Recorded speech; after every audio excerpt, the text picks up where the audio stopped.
He.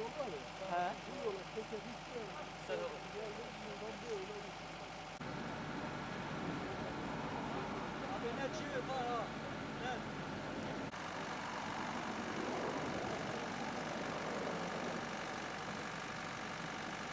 Tarafından geliyordu araba. Çok süratli geldiği için buradan düştü işte gözüydü. Yüksekliği tam 5 metre.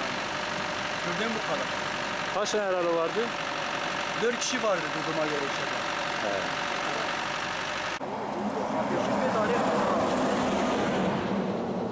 İlk önce bu ağaca vurdu. Abi hep bütün suç karayolunundur. 1,5 senedir daha şehir için merkezi yapmamışlar. Her gün kaza oluyor. Geçenlerde de bir tane Zat Petrol'ün orada kaza yapıldı. Hepsi karayolunun suçu. İşaret yok, levha yok. Lavha yok zaten size Levha yok, bir şey yok. Gelen giden yiyor. Bildiğim kadarıyla hepsi. Gelen giden yiyor.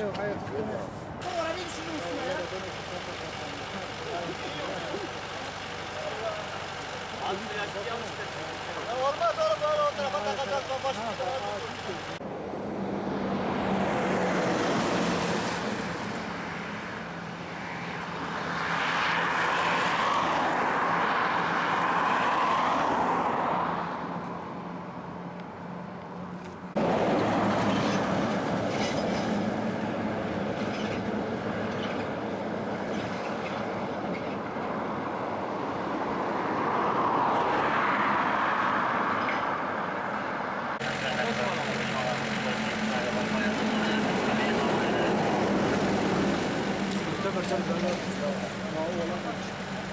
La bu araç benim değil arkadaşlar.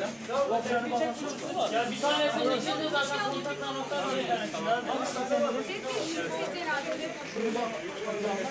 Ulan neler çıkmışlar Ömer?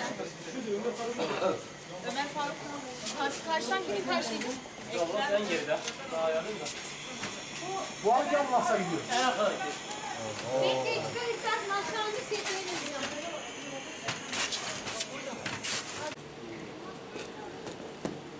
Hadi alalım onu. İki defa çektim. Onları çekemedim. O kim? O Ha, boşalt, boşalt, oraya boşalt. Adı neydi? Dal uğraş. Ekrem bu. Ekrem.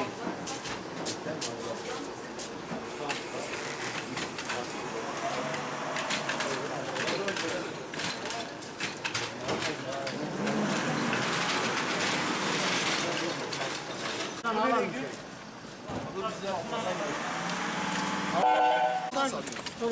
Fakülte.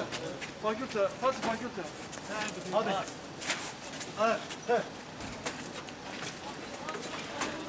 Tamam bırak.